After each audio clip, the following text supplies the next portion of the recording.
Hey guys, how you doing? Hope you're having a great day. WK Kanji here with another video for you today. But today I'm taking a break from covering Dragon Ball Super Superhero this week to talk about something that I think is actually really interesting, and I want to get your guys' opinion on it as well. Because in this video I'm going to explain why I'm almost certain that in the near future we will see Goku and maybe Vegeta teach the fusion dance to Caulifla and Kale. And I think that by the end of this video there'll be a good chunk of you who will agree. So remember to leave a comment down below and let me know whether you think they should do this, or whether you think the Saiyans of Universe 6 have had their arc completed and that they should just stop doing anything further. And if you do think this, I would like to know why, so let me know in the comments down below. So before anything else, I think we really need to address the fact that since Kefla showed up for the first time in the anime, her appearance in the manga was eagerly anticipated. Mainly because at the time we wanted to know whether she was a part of the bullet points that Toriyama had supplied to both Toei and Toyotaro, but also because she had such a polarising and yet noticeable presence in the Tournament of Power arc. Their existence fueled the fight, because you either had a drive to see them do really well and have great fights with famous characters,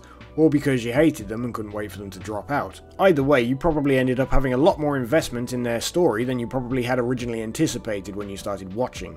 That being said, having learned that Kefla appeared in both the manga and anime of Super, it suggests that her inclusion was likely one of Toriyama's ideas and or bullet points. Now, just because she did appear in both the manga and the anime, it doesn't 100% mean that she was part of Toriyama's bullet points. The information that we do have on this is of course scarce and mostly figured out from fandom itself. However, I believe this also happened with Ultra Instinct Omen, where we did eventually find out it wasn't part of Toriyama's draft, however it did make it into both manga and the anime. Now when this happens, it's usually because Toei had introduced something that played such a pivotal role in the Tournament of Power anime, that perhaps Toyotaro had seen it within the anime and decided he wanted to do his own spin on it, which of course ended up with Kefla vs Gohan in the manga. And because of this, there's a good chance that Kefla's role was significant enough that we'll actually see a return from her in future. Universe 6 has a very loud and interesting fanbase, and rightly so. The possibilities and content from that universe alone are mind-boggling. But one thing stands out more than ever now, because during the Broly movie, of course we saw something we hadn't seen before, the canon introduction of Toriyama's version of Gogeta. And when I say Toriyama's version of Gogeta, of course we know that he did do the original design concept of Gogeta, but of course Toriyama did not write Fusion Reborn that featured Gogeta's first appearance, nor did he have any say in Dragon Ball GT's use of Gogeta. Goku and Vegeta have now both got the knowledge to teach the Metamorian Fusion dance technique, and that isn't even the least significant piece of evidence going into this. As we know, Vegeta has taken that of a mentor or teacher role to Kaba from Universe 6, the close friend of Kale and Caulifla.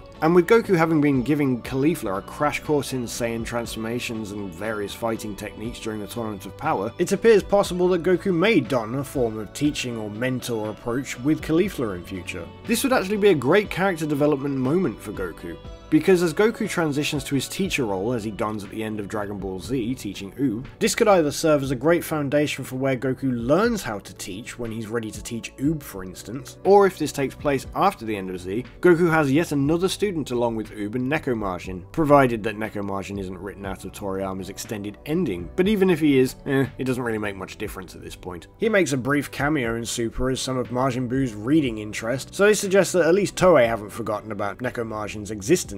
But whether being featured on a comic book front cover suggests he'll actually return one day to be a student of Goku, well, is somewhat doubtful. This arc will eventually happen, where Vegeta goes to make good on his promise to Kaba and travel to Universe 6 and meet the Saiyans and their king. And during this, it's almost inevitable that Goku will accompany Vegeta for curiosity of a good fight, and just, let's be honest, Goku is the main character, so it's likely he'll go along with whatever they do with Vegeta. As the years go on, Goku seems to acquire a deeper interest and bond with his own Saiyan heritage, so it really just ladders it on that it's a good idea he goes along with Vegeta. That, or just the likelihood of Vegeta wanting to teach Goku about the Saiyans and their heritage, but Goku acting like a bored child, ensures comedy gold. So other than just a pure plot device to have them travel together, I can see Goku going with Vegeta to Universe 6's planet Sadala. When this inevitably happens, Goku will almost certainly look for a rematch with Kefla. Kefla was one of the best fights in Goku's life. It would be silly for him not to look for a rematch. She literally pushed him to the edge to the point where he needed to use Ultra Instinct. Okay, yes, it was Ultra Instinct Omen at the time, but it's still really good. It was a great fight for him. But given the fact it's highly unlikely they just so happen to have a pair of Patara earrings in their pocket for a rainy day where it's necessary to fuse to fight somebody, this is where it makes sense that Goku and Vegeta would likely teach the fusion dance to Kale and Caulifla. Even if one or two of the things in this video or in this list do not happen, the likelihood of seeing Caulale,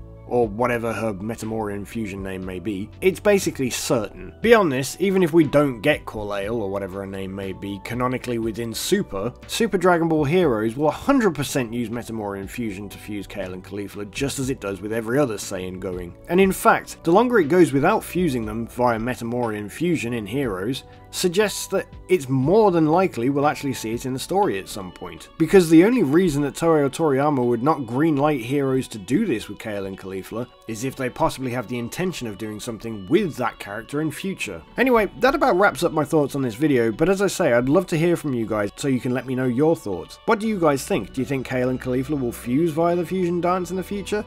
Do you want them to? Leave a comment down below and tell me your thoughts. I can't wait to hear them. Remember to leave a like and to subscribe for more content like this in the future, and until we meet again, bye!